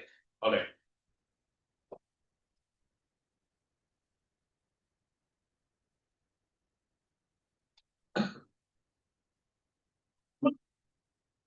R Limited holds 51% voting power in S Limited. It, however, holds and discloses all the shares as stock in trade in its accounts. The shares are held exclusively with a view to their subsequent disposal in the near future. R Limited represents that while preparing CFS, S Limited can be excluded from consolidation. As a statutory auditor, how would you deal? चलो FR बताओ, क्या यहाँ पे R Limited ऐसा बोल सकता है कि S Limited को कंसोलिडेट करने की जरूरत नहीं है? Can S Limited be exempted from, can it be excluded from CFS? Yes or no, sir? Yes. Alright, मेरी बात जरा ध्यान से सुनो। CFS के जो, भले इस पे 2 मिनट ज्यादा जाए पर शांति से बताना पड़ेगा। सीएफएस के जो एग्जाम्पशन है ना, आपके एफआर में जो भी बताया हो, मैं ऑडिट मॉड्यूल के हिसाब से जा रहा हूं। सीएफएस के एग्जाम्पशन 3 जगह पे दिए वो, एक सेक्शन 129 ऑफ कंपनीज एक्ट 2013, दूसरा AS 21 और तीसरा इंड AS 110। सेक्शन 129 ऑफ कंपनीज एक्ट 2013 आपको एग्जाम्पशन दे देता है, इंटरमीडियरी होल्डिंग को एग्जाम्पशन दे देता है। ऑलराइट, कंडीशंस है उसकी, तो थोड़ा रफ समझा रहा हूं कि अगर X limited is controlling Y limited and Y limited is controlling Z limited. एक मिनट, हाँ, X limited is controlling Y limited and Y limited is controlling Z limited. अगर X limited CFS बना रहा है and Y and Z को include कर रहा है, alright, and अगर Y limited listed या प्रोसेस ऑफ लिस्टिंग में नहीं है, alright, and Y limited के शेयर होल्डर्स को ऑब्जेक्शन नहीं है, then in that case Y limited can be exempted from CFS. alright, ठीक है। AS 21 थोड़ा नीचे लिखता हूं, AS 21 आपको टोटल 2 एग्जाम्पशन देता है। ओके, एक, अगर आप सब्सिडरी को होल्ड कर रहे हो फॉर टेम्पररी, टेम्पररी होल्डिंग है अगर आपका, यानी you have an intention to sell, I repeat, you have an intention to sell. Okay, temporary holding है, you have an intention to sell. Alright, जो ये वाले क्वेश्चन में है, टेल मी, क्या ये वाले क्वेश्चन में टेम्पररी होल्डिंग है? यस और नो सर? यस और नो सर? आप एएस लगाओगे कि इंड एएस? अबे फाइनल के छोरे हो, तो एएस लगाओगे कि Ind AS? Ind AS. Alright, मैं यस प्लीज सर, बट वो तो कंपनी के एप्लीकेबिलिटी पे डिपेंड करेगा। If the question is silent then what you will do? Because अपने को तो आईसीआई के आंसर के साथ टैली भी तो करना है, द ऑनरेबल आईसीआई के आंसर के साथ। ऑलराइट, then in that इज्जत का सब, और ऐसा then in that case, okay, ये थोड़ा ऐसा मेरे को ऐसा थोड़ा ठीक है, समझ रहे हो? ओके, सो टेल मी, अपने को द ऑनरेबल आईसीआई का आंसर है, टैली भी तो करना है। Okay, then in that case आप कौन सा एप्लीकेशन करोगे? Ind AS. Alright, Ind AS का एप्लीकेशन करोगे। ओके, तो ही तो टैली होगा आंसर के साथ। आप बाय डिफॉल्ट वो एएस इंड एएस ऐसा अपने हिसाब से नहीं डिसाइड कर सकते। अगर ये बैंकिंग सेक्टर होता तो एएस लगाता ना मैं, ऑलराइट, खाली मैं इधर बैंक डाल दूं तो मजा आ जाएगा। ऑलराइट, तो फिर मैं एएस लगा देता। Okay, so everyone over here, पहली बात तो ये वाले क्वेश्चन में हम लोग इंड एएस के हिसाब से जाएंगे। मैं अभी तक क्वेश्चन के आंसर पे नहीं आया। अगर AS 21 दो तरह का एग्जाम्पशन देता है, एक temporary holding where you have an intention to sell, और दूसरा when subsidiary is under severe long term fund transfer restriction. समझ लो भाई, आपकी शादी हो गई, ऑलराइट, एंड नेक्स्ट डे पे आपकी वाइफ स्विट्जरलैंड चली गई कि 8 साल के बाद वापस आऊंगी, उससे चराकी बांध लेते हैं। सो मैं क्या बोल रहा हूं, जब सब्सिडरी से कोई बेनिफिट ही नहीं मिलने वाला, alright, when subsidiary is under severe long term fund transfer restriction, alright, तो फिर क्या ही मेरा कंट्रोल है, क्या ही मेरा benefit. Alright, so everyone over here please understand, ये दो तरह के एग्जाम्पशंस किस पे दिए हैं?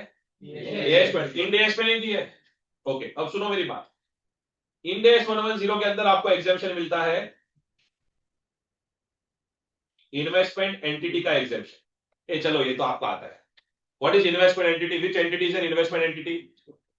Alright, which entity is an investment entity? Primary business, कुछ इंग्लिश बोलो, इंग्लिश। ऑलराइट, जो अपना पैसा जो सिक्योरिटी के धंधे में डाले एंड अपने इन्वेस्टर को बोले कि ये तो नहीं चलेगा ना, we are not see for छपरी ने chartered accountant. Alright, so tell me, give me some English. Yes, that they will invest in prima facie their businesses, primary businesses, securities market.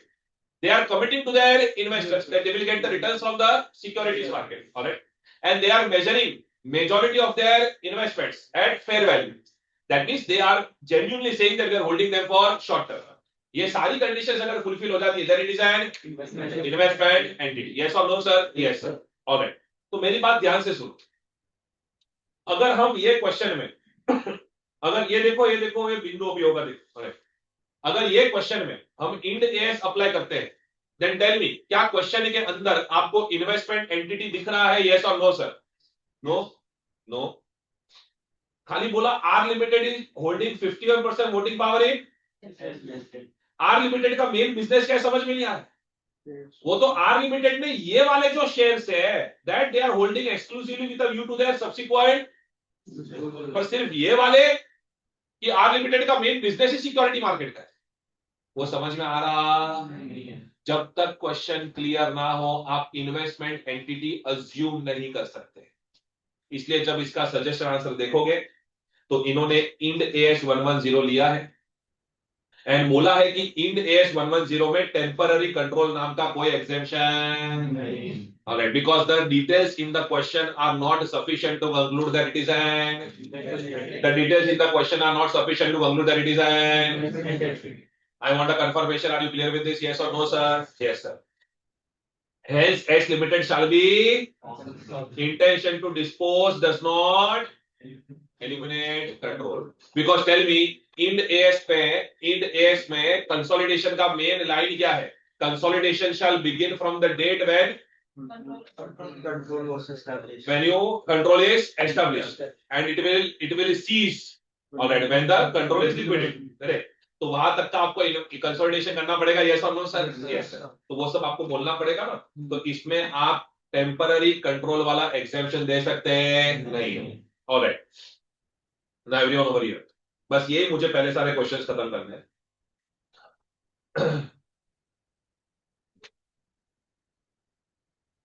M Limited acquired 51% shares of S Limited on 1st April 2012, वो जो भी हो 23 जो भी है 1st April 23 करते हैं, हाँ, and sold 25% of these shares during the financial year 23-24. Alright, I repeat, 1st April 23 है ये, 1st April 23 को इन्होंने शेयर्स दिए कितना बोलो?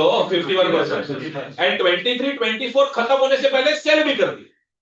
ऑलराइट, समझ लो कि मैं एक डेट दे देता हूं, चलो समझ लो मैं डेट दे देता हूं कि 15 सितंबर 23 को इन्होंने सेल कर दी।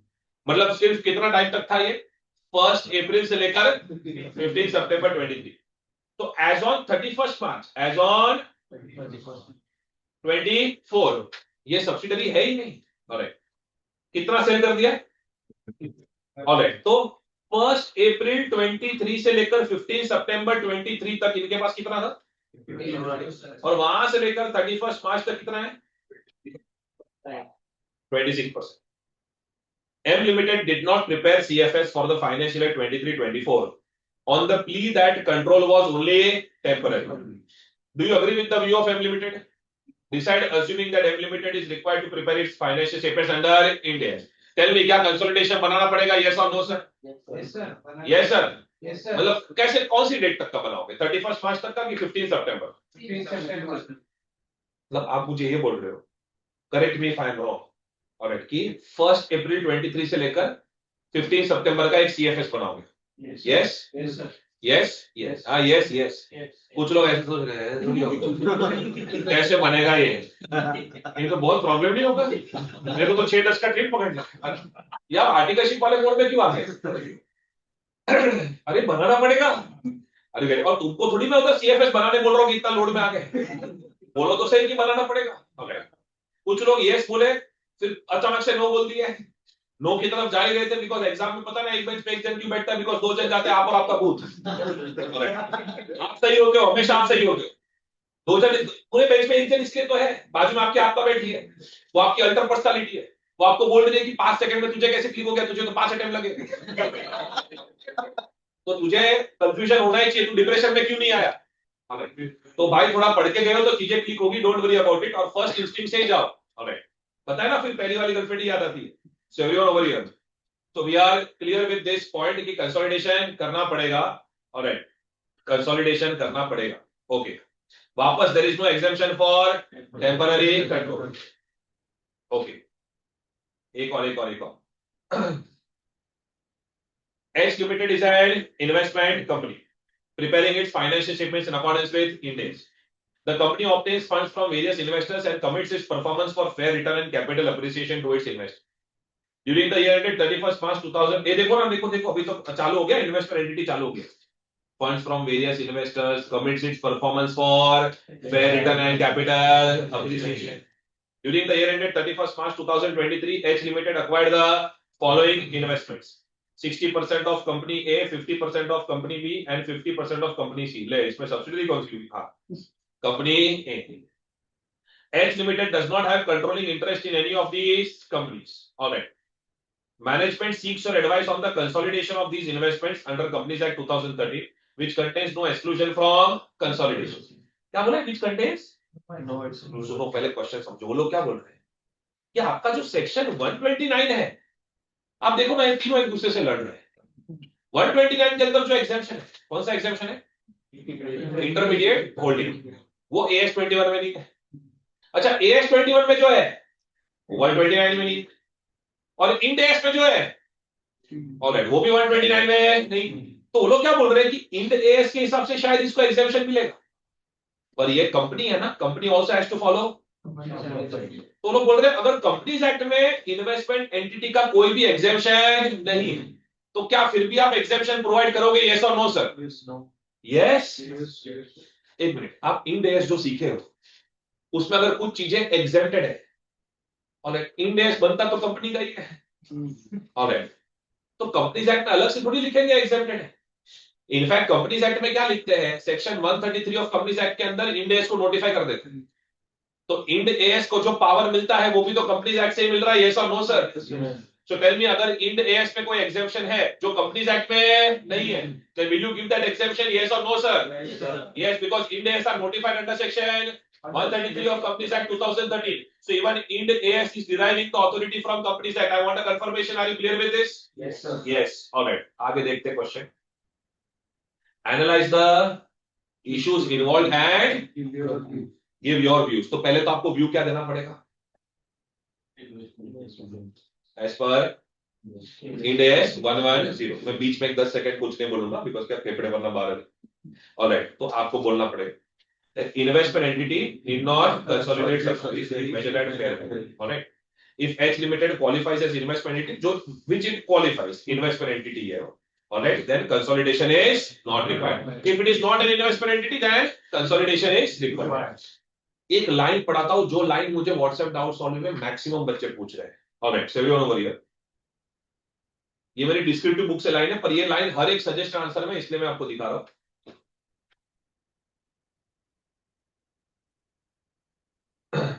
However, a company which is not required to prepare CFS under accounting standards, it shall be sufficient if the company complies with the provisions of CFS provided in. बच्चे इसका फोटो भेजते हैं, तो सर ये क्या है कि अगर वो बोल रहे कि सर अगर अकाउंटिंग स्टैंडर्ड में से एग्जेम्पशन है तो शेड्यूल 3 को कंप्लाई करो. मतलब क्या बोल के रहे? कुछ नहीं, सुनो पहले तो शेड्यूल 3 डाउनलोड करके एक बार पढ़ो. उसमें क्या लिखा है कि अगर AS के हिसाब से आप कोई भी एग्जेम्पशन लगाते हो तो नोट्स टू अकाउंट्स में उसको एक्सप्लेन करना है.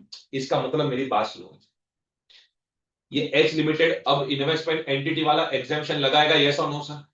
यस और नो सर? तो H लिमिटेड का जो बैलेंस शीट बनेगा ना, उसके बाद जो नोट्स टू अकाउंट्स बनेगा ना, उसको बोलना पड़ेगा that we have not prepared CFS because we have applied the exemption under Ind AS 110 and investment entity का exemption क्या होता है and how H Limited turns out to be an investment entity, ये सब explain करना होता है. इसका मतलब you have complied with schedule 3. इसका मतलब you have. So if you apply any exemption, due to accounting standards, but that exemption is not given in Companies Act, fine, you can apply the exemption. All right. However, you will have to explain that in detail in the notes to accounts because that is required by schedule 3. I want a confirmation. Are you clear with this? Yes. All right. अच्छा मुझे एक बात बताओ, जनार्दन किधर गया? जनार्दन जम्बू. हाँ जम्बू. हाँ ये देखो, Jambu and Sudharma investments limited is a company having paid up share capital. Jambu and Sudharma की एक सब्सिडरी है. जम्बू एंड सुधर्मा, कहां से नाम ले, इसकी एक सब्सिडरी है, मतलब बहुत ही अच्छा नाम है, investors fund management limited. Very great. Major business of Jambu and Sudharma investments limited. Okay, ये जो जम्बू एंड सुधर्मा है, इसका major business is to pull money from investors on a collective basis and invest this money in various funds. This company pulled rupees 12 crore from a number of clients which represent the capital contributed by the shareholders while auditing books of accounts of Jumbo and Sudharma Investments Limited. अच्छा, इतना पढ़ के पता तो चल गया कि Jambu and Sudharma क्या है. While auditing books of accounts of Jumbo and Sudharma Investments Limited, CA Vardhan observed that whole amount of rupees 12 crore pulled has been, मतलब जो कस्टमर से पैसा लिया वो उन्होंने शेयर्स में डाल दिया है, and debentures of various companies and provided adequate diversification of the prices of the shares. He also observed that Jumbo and Sudharma Investment Limited is itself managing portfolio of the investor. Now CA Vardhan raised an issue while auditing financial statements of Jumbo and Sudharma. Whether company is required to present CFS. अरे बोलो आपके बारे में. Alright, there is something called as responsiveness to stimuli. Alright, आप live lecture में कैसे lag कर रहे हो? Alright, तो मुझे बात बताओ, क्या जम्बो एंड सुधर्मा को सीएफएस बनाने की जरूरत है? No. Why? Because which exemption? Analyse the above issue and give your views. Alright, ठीक है, चलो, ये तो बहुत सिंपल क्वेश्चन हो. मैं क्या बोल रहा हूं, सुनो ना. अगर समझो ये जो चलो ऐसे लिख देता हूं. समझो सब्सिडरी जो है वो इन्वेस्टमेंट एंटिटी, अलग अलग जगह पे शेयर होल्ड करके बैठा हो, लेकिन इसकी एक होल्डिंग है. ये पेरेंट ऑफ इन्वेस्टमेंट बोलूंगा, तो क्या बोलूंगा मैं? Parent of investment. समझो कि ये जो होल्डिंग है वो इन्वेस्टमेंट एंटिटी नहीं है. S limited is an investment entity. समझो S limited is holding in SS1 63%, in SS2 65% and in SS3 45%. Okay, तो टेल मी, क्या एस लिमिटेड को सीएफएस बनाने की जरूरत है? No, because it is an. Alright, my question to you is क्या H limited को सीएफएस बनाने की जरूरत है? Yes, because it is the parent of an investment entity, but it is not an. अच्छा, my question to you is कि H limited जब CFS बनाएगा तो सिर्फ एस को कंसोलिडेट करेगा कि एच लिमिटेड जब सीएफएस बनाएगा तो सिर्फ एस को कंसोलिडेट करेगा कि S plus SS1 plus SS2? सबको. Yes, correct, because subsidiary of subsidiary is also deemed subsidiary. Correct, ये लाइन लिखा है, इंडिया 110 में लिखा है that if parent of an investment entity is not an investment entity, then it will consolidate, it will prepare CFS, consolidate the investment entity plus the subsidiaries which are controlled by through that investment entity. Alright, तो ये आपका यहां पे भी yes. मैं खाली देख रहा हूं कि आपके जो CFS प्रिपरेशन वाले क्वेश्चन है, ऑलराइट, वो क्वेश्चन आपके हो गए कि नहीं हो गए? सीएफएस प्रिपरेशन वाले क्वेश्चन हो गए. अब कोई रहेगा तो रिपीटेटिव ही रहेगा, मतलब इतने ही यूनिक क्वेश्चन थे with respect to CFS preparation. Alright, लेकिन नीतू सुनो, मैंने क्या बोला, ये चैप्टर 3 में डिवाइडेड है. एक एफआर रिलेटेड कंटेंट, दूसरा ऐसे 600, ऑलराइट, एंड तीसरा अदर पॉइंट. अभी तक एफआर रिलेटेड कंटेंट खत्म नहीं हुआ है. एफआर रिलेटेड कंटेंट में मैंने सिर्फ क्या खत्म किया है? Applicability and exemption. ऑलराइट, सिर्फ applicability and exemption. Okay, everyone over here, अभी भी मैं एफआर वाले कंटेंट में ही हूं. ओके, जो सबसे पहला क्वेश्चन मैंने प्रिंट किया है, क्वेश्चन नंबर 17, जो ग्रुप ऑडिट का सबसे पहला क्वेश्चन है. Okay, R limited is a listed company engaged in manufacturing of found bar, जो भी बार है. The company is having investment in the following components: 2 subsidiary, 1 joint venture, 2 associate, 3 business entities under common control, मतलब JV. Alright, 3 business entities under common control, ठीक है, common parent होगा, and expenses in a joint operation with one company, and all its components are required to present their accounts as per Ind AS. While preparing CFS, alright, R Limited consolidated its components on a.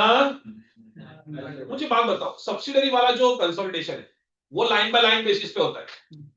एक सम तो solve किया होगा ना CFS. Okay, तो subsidiary वाला जो consolidation है वो लाइन बाय लाइन बेसिस पे होता है, पर ये जॉइंट वेंचर, एसोसिएट, ये सबका consolidation line by line basis पे होता है. कैन आई से इनफैक्ट मैं अपनी एसोसिएट कंपनी को कंसोलिडेट ना करके इन्वेस्टमेंट भी दिखा सकता हूं, यस और no sir? Yes sir. Alright, तो वही वो लोग पूछ रहे अकाउंटिंग ट्रीटमेंट। क्या पूछ रहे हो लोग? The method subsidiaries are consolidate on line by line basis, लेकिन joint venture associates and other entities are not consolidated in the same manner and they require different treatment as per Ind-AS. ये देखो, ये भी FR वाला question, ये मेरा तो कुछ है ही नहीं, मेरी तरफ से मैं खाली ऑल द बेस्ट बोलूंगा। ऑलराइट, ये कुछ ये प्रॉब्लम है ऑडिट सब्जेक्ट का, कभी कभी दूसरे सब्जेक्ट में जाके जाते हैं, ठीक है। देन ये भी देखो FR वाला क्वेश्चन, कंपनीज एक्ट वाला, whether preparation of CFS is mandatory, if yes elaborate on। ये अपना कौन सा सेक्शन, कौन सा सेक्शन है? वो इंटरमीडिएट होल्डिंग वाला सब एग्जेम्पशन एक्सप्लेन करते हैं। ये देखो, please elaborate on the situation where in the requirement related to preparation of CFS में। ये तो थियरी सीधा सीधा सारे एग्जाम्पशंस एक्सप्लेन कर देंगे। नेक्स्ट, हाँ ये भी एफआर वाला है। While doing the audit of CFS, which current period consolidation adjustments are to be taken into account? कौन सा बोला ये? Current period. सुनो, दो, आप जब सीएफएस बनाते हो तो दो तरह के एडजस्टमेंट्स होते हैं।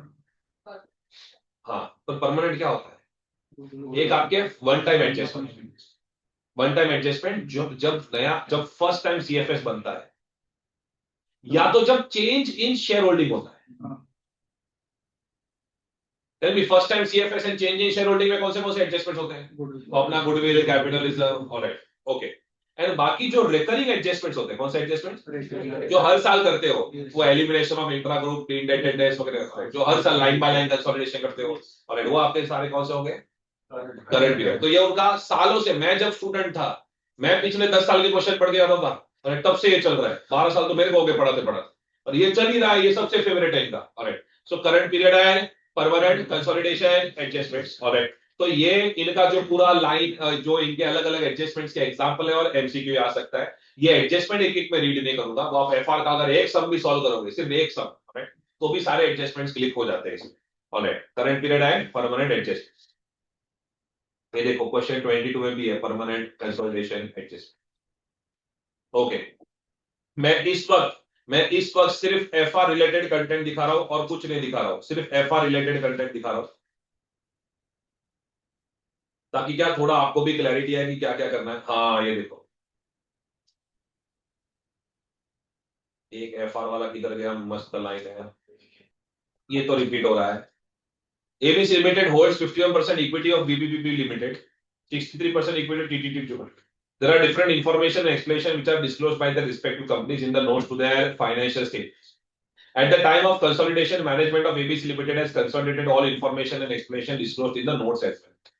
The principal auditor is of the view that only those information explanations should form part of the notes of the CFS which are relevant at group level. Please mention any 5 aspects which are given in the notes to the separate financial statements of the parent and subsidiary but need not be included in the CFS. Alright, तो सुनो मेरी बात, जब S1 limited, S2 limited, S मतलब subsidiary and S3 limited and ये H limited, तो tell मी, जब CFS बनेगा तो H plus S1 plus S2 plus S3, alright. तो CFS की जो नोट्स टू अकाउंट्स होती है,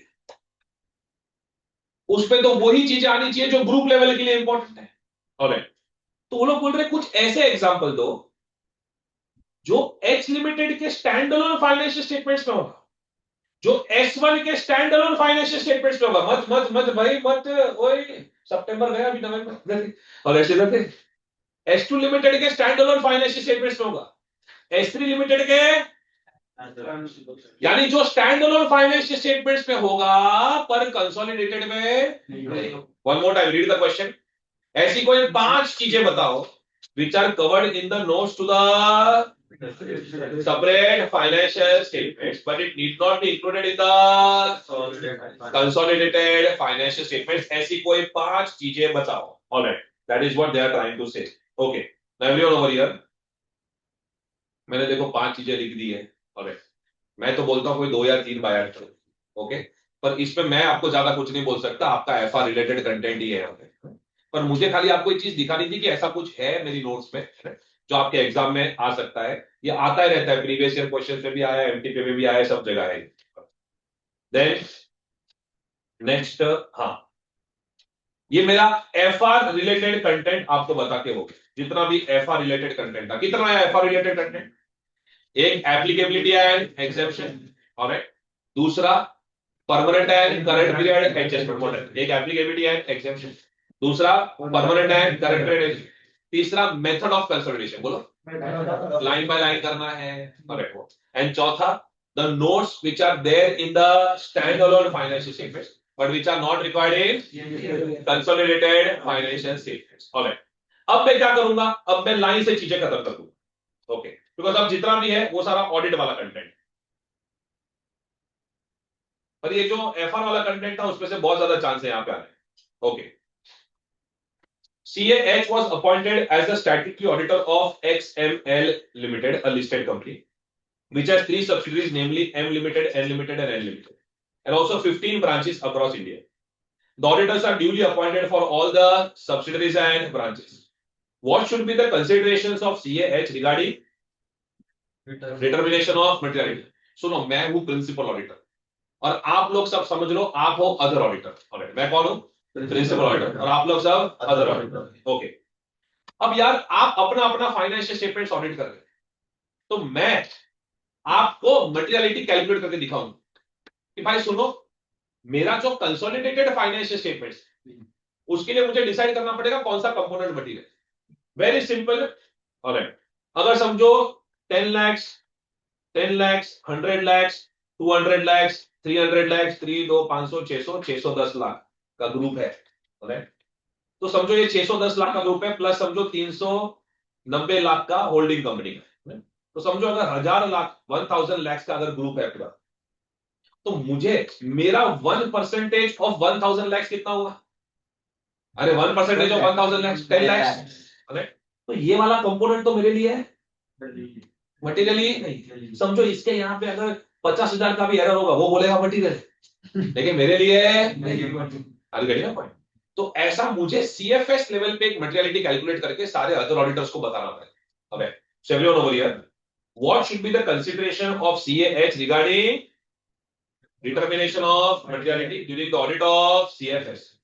how should he deal in reporting? चलो रिपोर्टिंग का बाद में बात करते हैं, पहले वो लोग ने क्या बोला है, auditor shall compute for the group financial statement, identify and determine the scope, because कुछ कंपोनेंट मेरे लिए मटेरियल होंगे ही नहीं, ओके। ये ऐसे 600 का कंटेंट, ओके। अब सुनो, अगर अदर ऑडिटर्स थे, चलो फटाफट मुझे रिवाइज करके बताओ। समझो अगर अदर ऑडिटर्स ने कुछ ऑब्जर्वेशंस दिए हैं, आई रिपीट, अगर अदर ऑडिटर्स ने कुछ ऑब्जर्वेशंस दिए हैं, तो उसका प्रिंसिपल ऑडिटर पे क्या इंपैक्ट होता है? पहले तो दो बातें हो सकती, या तो principal auditor relies upon other auditor, या तो मुझे लगा कि अदर ऑडिटर मेरे आर्टिकल से भी खराब है,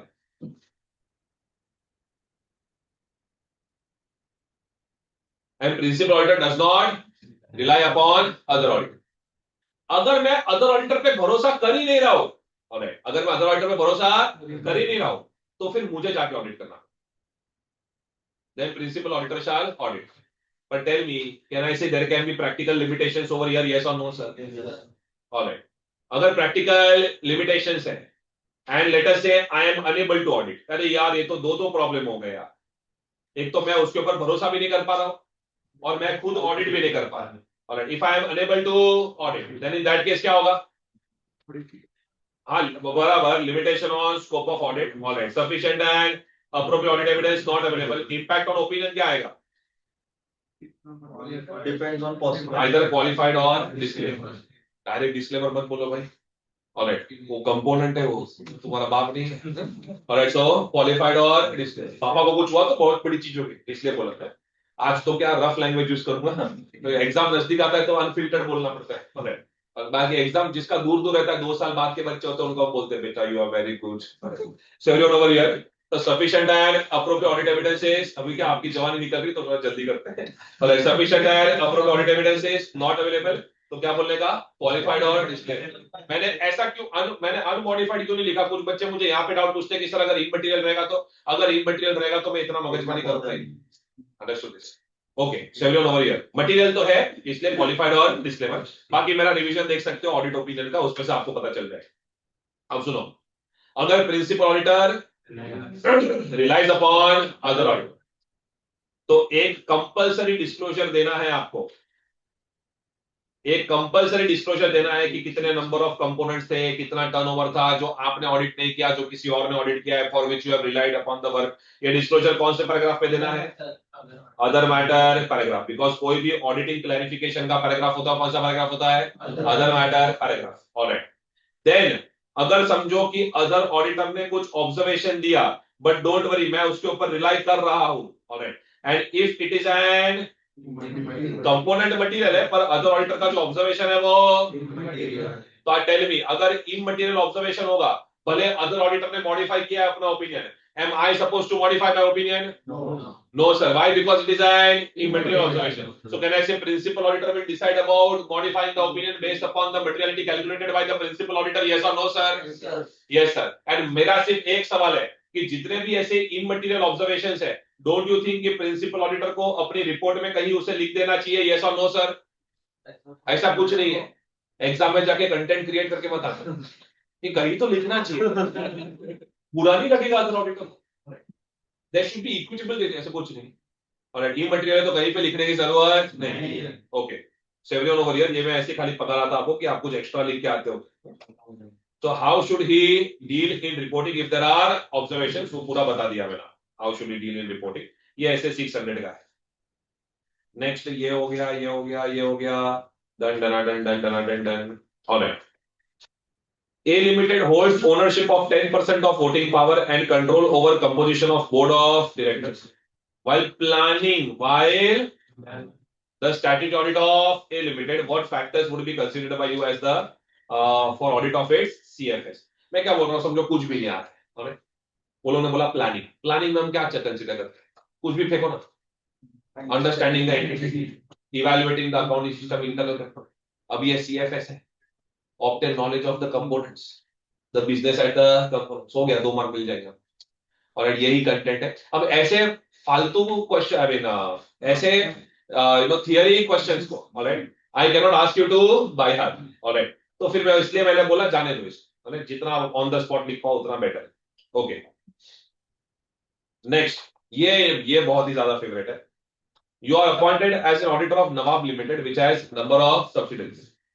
The financial statements of subsidiaries are audited by other auditors.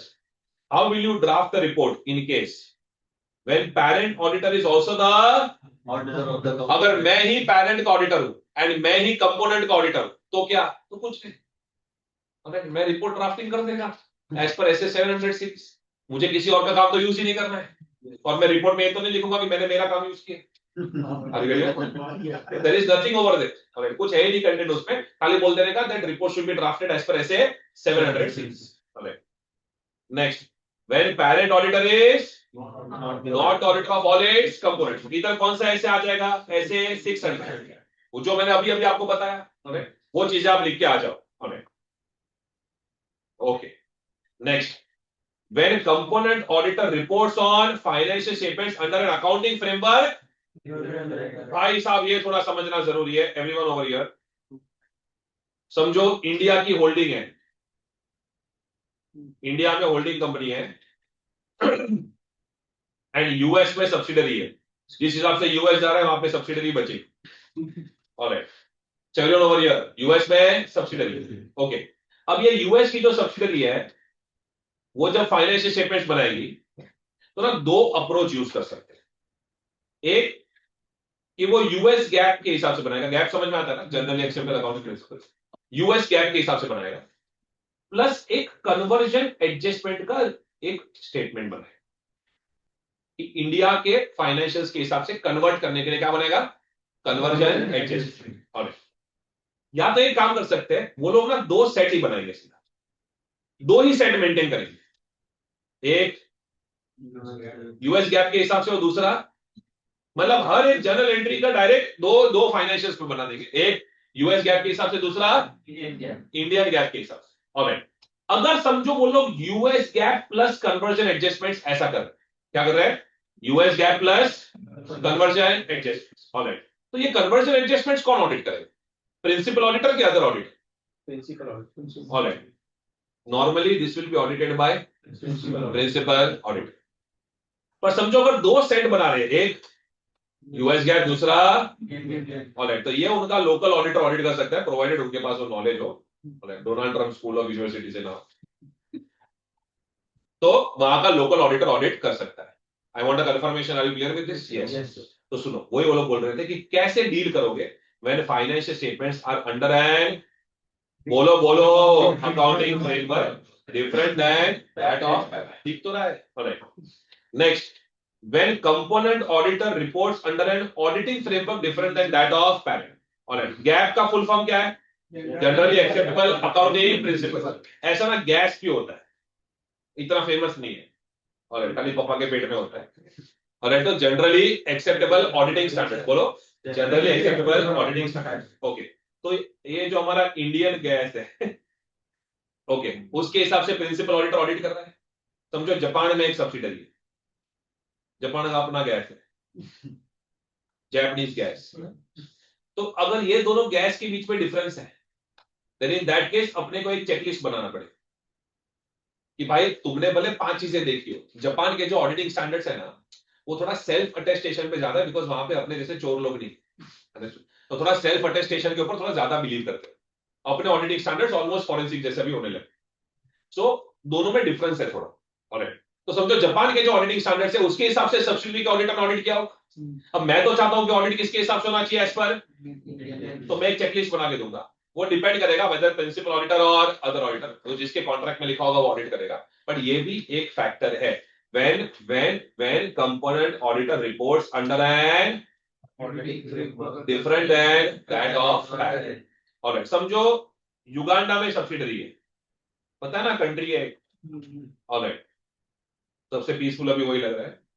Look at this, तो वहां पे सब्सिडरी है और वहां की सब्सिडरी का ऑडिट नहीं हुआ है। समझो वहां के लॉ में ऑडिट रिक्वायर्ड नहीं। So when financial statements of one or more components are, यानी sufficient and approved audit evidence is नहीं, अगर sufficient and approved audit evidence available नहीं, alright, then in that case it is a लोसा, limitation on scope. तू क्या Uganda जाएगा? Alright, so limitation on scope. Alright, अगर वो मटेरियल है then I will modify the opinion, और जब एविडेंस नहीं मिलता है तो दो ही ओपिनियन पॉसिबल होता है, आइदर क्वालिफाइड और डिस्क्लेम। मैं clear with this? Yes. So total 5 reporting responsibilities. एक, जब मैं ही पूरे ग्रुप का ऑडिटर हूं तो कुछ नहीं, 700 सीरीज। सेकंड, मैं पेरेंट ऑडिटर हूं, कंपोनेंट ऑडिटर कोई और है मैं पेरेंट ऑडिटर हूं, कंपोनेंट ऑडिटर कोई और है, देन 600। देन अगर अकाउंटिंग स्टैंडर्ड्स जो है दूसरे फॉरेन फ्रेमवर्क में बना है तो दो ऑप्शन होंगे, foreign framework plus conversion adjustments, या तो पहले से they will prepare 2 set. And then अगर GAAS, what is GAAS, generally acceptable auditing standards अगर अलग है तो इंडियन गैस के हिसाब से एक चेकलिस्ट बनाना पड़ेगा, which will be audited either by the principal auditor or other auditor. And if the component is not audited, then it is a limitation on scope. I will modify my opinion if it is material component. All right. I want a confirmation. Are you clear with this? Yes. तो ये थोड़ा अच्छा था, एक के अंदर 5 question थे, इसलिए टाइम लगा इसमें। नेक्स्ट। ऑल राइट, ये इन्वेस्टमेंट एंटिटी वाला ये हो गया था। ओके, हाँ सुनो, ये ऐसे 600 है। ऑलराइट, वो मेरा 600 का फर्स्ट पैराग्राफ ही है, अगर आप चाहो तो मेरा 600 का नोट्स देख सकते हो। 600 का फर्स्ट पैरा ही है, अभी मैं ऐसे 600 चालू नहीं कर रहा। Okay, next. हाँ, CA Mukesh is in the second year of his term as statutory auditor. His subsidiaries and joint ventures. At the time of planning the audit, he wants to be sure that बोलो all the components have been included. यानी कि he is worried about, बोलो he is worried about कहीं कुछ छूट ना जाए, no omission, कहीं कुछ ओमिट तो नहीं हुआ है। इसमें आपको एकदम ऐसा गॉसिप वाला माइंड लगे। अगर आपको डर है कि कहीं कुछ ओमिट तो नहीं हुआ तो आप क्या करोगे? इंक्वायरीज। ऑलराइट, कि कितने कंपोनेंट्स है, क्या है, लास्ट ईयर से क्या क्या चेंजेस हुए, शेयर होल्डिंग स्ट्रक्चर। देन पता है हर एक कंपनी वो रजिस्टर मेंटेन करती है ना, इन्वेस्टमेंट रजिस्टर। इन्वेस्टमेंट रजिस्टर देखोगे आप कंपनी का, ऑलराइट, वहां से पता चलेगा। अच्छा, कंपनी ने अगर कुछ सेबी में फाइलिंग्स की है, इनकम टैक्स डिपार्टमेंट में फाइलिंग्स की है, वहां से पता चल सकता है, ऑलराइट, शेड्यूल ओवर ईयर। अगर आपको all the components have been included, अगर इसका टेंशन है, ऑलराइट, तो you will review the shareholding and arrangements, you will check intercompany transactions, alright, you will verify that all components have been included, you will conduct inquiries। Question का नस पकड़ो, auditor को tension कौन सी चीज का है, there should be no omission, inquiries करेगा, अलग अलग डॉक्यूमेंट्स वेरीफाई करेगा, और क्या करेगा। नेक्स्ट, व्हाट स्पेसिफिक मैटर्स, क्या लिखा है, सच, बोलो भाई। रिटर्न रिप्रेजेंटेशन ऑडिटर क्या लिखवाता है, रिटर्न रिप्रेजेंटेशन कोई भी कंसेप्ट में चल रहा ऑडिटर ये लिखवाता है कि कुछ छुपा तो नहीं रहे हो ना मुझसे, सारे एडजस्टमेंट्स तो किए हैं। अब ये कौन सा चल रहा है चैप्टर, सीएफएस का, तो ऑडिटर क्या लिखाएगा रिटर्न रिप्रेजेंटेशन में, कट्टप्पा ने बाहुबली को क्यों मारा, alright, that all the components have been included, alright, all adjustments have been made, alright, मेन तो यही चीज लिखाएगा, alright. Presentation and disclosure is as per applicable financial reporting framework, देखो कंप्लीटनेस के ऊपर लिखवाएगा, आइडेंटिफिकेशन के ऊपर लिखवाएगा, कंसोलिडेशन एडजस्टमेंट्स के ऊपर लिखवाएगा। तो ऐसे क्वेश्चन में ना थोड़ा अटेम्प्ट करने की हिम्मत रखो, ऐसा मत करो कि भाई तुम्हारा कैसा होता है काफी बार कि याद आया नहीं आया, नहीं आया भाड़ में जा, अरे ऐसे करके डायरेक्ट एक बार खुद को पूछो तो सही, तुम भी इंसान हो, थोड़ा याद आएगा, डिलीट ही कर देते हो सीधा कि गया मेरा अटेम्प्ट गया, ये नेक्स्ट, अभी खत्म हो गया, 3 वाला खत्म हो गया। नेक्स्ट, ओके, ये मैंने आपको बता दिया है कि जितनी भी सब्सिडरीज के ऑडिटर्स का आपने काम यूज किया है वो आपको कहां पे डिस्क्लोज करना है, अदर मैटर पैराग्राफ। तो वही अदर मैटर पैराग्राफ का ड्राफ्टिंग है, ये कि कहां पे ड्राफ्टिंग है, तो एक बार रीड करो तो बेटर। बाकी मैंने बता तो दिया कि you have to write this in other matter paragraph. Next,